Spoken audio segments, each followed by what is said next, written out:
What is up, you guys, and welcome back to the channel. Please do me a favor, hit that like button, subscribe to the channel, do everything necessary to get this thing to live long, thrive, and survive. So, guys, I am actually coming at you after a massive, I want to say, man, that I just got really sick. Okay, guys, my voice is still a little bit sore, right? I'm still kind of dealing with this thing, but it's incredible the things that happened over this time while I've been out and ill, guys. What a massive capitulation that we're noticing here, guys. And of course, we know that it was fueled, it was fueled by the talks of the tariffs coming in, right, guys? So that's kind of scaring the markets just a little bit. But I will say that I am massively impressed over XRP's price action here, guys. A massive dip into the areas of $1.72 before recovering all the way as high as $2.80, guys. That is absolutely magnificent, and I cannot believe that I actually got to see that, guys. So what I will kind of point out here is that we're dropping into a very liquid zone. Okay, guys. So number one, we are trying to convert this wick right here, right? This wick here is the one that we're trying to convert into some type of support. Okay, guys. But in order for us to do that, we need to make sure that we can respect some of the market dynamics here, right, guys? Take a look at this, right? The opening valuation of this green bar has a lot to do with the closing valuation of this red one, which has a lot to do with the closing and openings of these, and also of these right here, right? So you can see that there is a general confluence there, right? So if we can understand that can be a zone here that we can use for potential support, then we're going to be able to kind of draw out here the area that we're presently, I don't want to say battling, I just want to say that the area that we're presently trying to confirm as an area of support, right, guys? So we need to reclaim the inside of this entire box here, right? We need to reclaim it, start getting some closures above this area here, and then continue towards the upside. And this is something that, of course, guys, we talked about just before, right? But we talked about this as like, you know what, we never came back to validate this area here of around the 272, 273. We noticed that we got that one drop to 265 that one day, and then we pushed to the upside. That could have been the area that we could have used to continue towards the upside, guys. But of course, the bad news happened. So this just goes to show how much no one knows what's going to happen in the market. Right, guys? We can use mathematical models, we can use all kinds of things, but the markets are still eventually going to do what the markets do, right, guys? But very, very good indeed. But I will say that I think this is one of the zones here that we can consider to be of higher probability for liquidity. Okay, guys, another thing that we can do is put in one more backup area here. Should everything maintain fundamentally the way that it should? Okay, guys, so let's go ahead and point out these areas here with the receipts, right, guys? Okay, so now that we're getting back into the swing of things, man, you know, I gotta try to maintain and keep up with you guys, right, guys? I fell, I fell into a bit of a sickness there, guys. A terrible cold or whatever that was, man. But we're trying to get over it. I'm feeling like I'm easily, winded here. But guys, one more thing, just to keep you guys updated. There have been some bug fixes here for the algorithm, and we're looking absolutely marvelous, guys. So we are pushing together some trades right here live, right, guys? So take a look at this. These are some of the trades that are happening in the acting moment, right, guys? So what I've been doing here is optimizing the script so that it can give us some,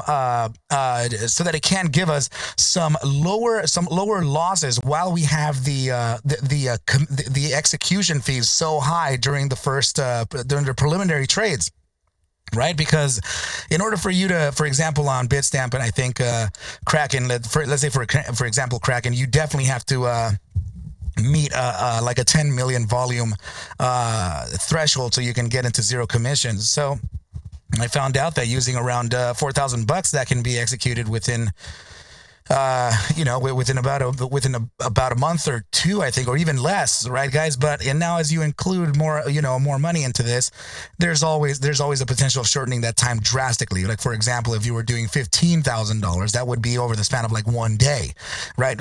Then you would be zero executions fees. But yeah, what I'm doing here, guys, is trying to see if I can get myself into a nice area for profitability within this without losing so much in the trade. So actually going through this is the right way to do things, right? It's not about just putting in all the money and then you're good to go, whatever.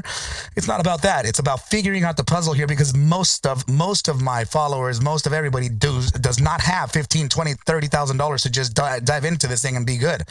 So I'm going to make sure to go through the ropes here and pummel the road for you guys. Okay, guys. So just remember that I'm just doing this for now. As soon as it starts delivering all the results, but so far so good, right?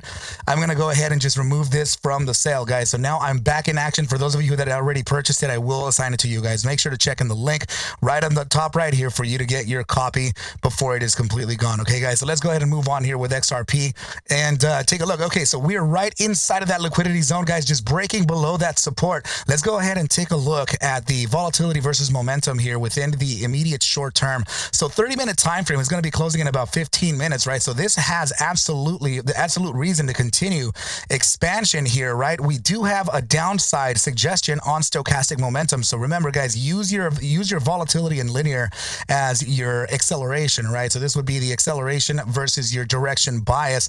And you can see here that the direction bias is certainly towards the downside with acceleration, right? So now the hourly time frame, let's take a look at that. It's starting to accelerate, and we also have downside biases on this, right? So now take a look at this. 45 minutes to go. It just opened up a little less than 15 minutes ago. So that is suggesting continuation. The hourly time frame, let's just go ahead and see how far of a downside we have, right? By hourly time frame, expansion here, downside bias. 3-hour time frame has a little bit of a downside bias as well, still with expansion, and the 4-hour time frame too. The 6-hour time frame has a little bit of a kink, and the 8-hour time frame would be the final one here to see if it's, you know, for its continuation to the downside. So let's now kind of pair some mathematics to this. 8-hour time frame average true range would be another form of volatility. So that would tell us that about 21.5 cents would be observed here as the extension for an 8-hour bar. So that would put us at a current ATR low of about $2.48 or $2.49, right? 48.744, just rounded off to that 249, and that can give us the end of the downside. So now take a look at this, right? With full discretion, what do we mark off here, right?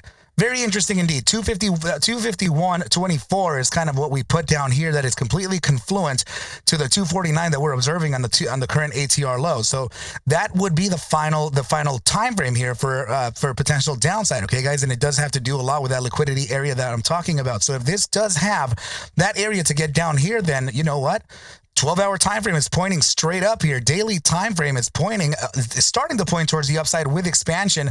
That means, guys, that this could be getting ready for a potential run, and that could lead towards, let's see, at least a daily time frame here would lead to towards an ATR top of about $3. Shit.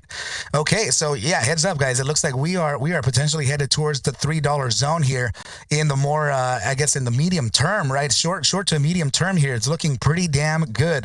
Okay, guys. So now you know your targets. You know what to do here. Now, remember, guys, that I also have, I know that I haven't responded to every email here. I've just been under the weather. So please make sure to type in those ATWs at the bottom. Make sure that you hit all the way, and also make sure that you get your guys. Make sure that you get your education done first, right? Right now, this is a great time to be able to enroll, because the classes are currently at a halt right now until Saturday, right, guys? So this is a good time to catch up with all of the lectures, as I do record them and I film them for your later review.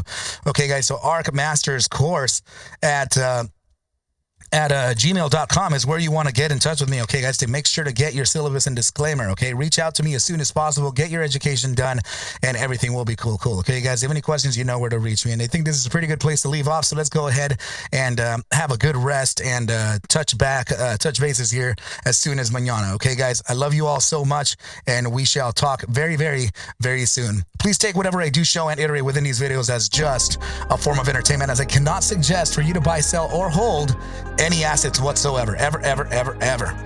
I need you to do your own due diligence, and everything will be cool. But with that said, team, I wish you well, a very, very good rest of your night and or day, and I will catch you at the bell mañana. Adios, team.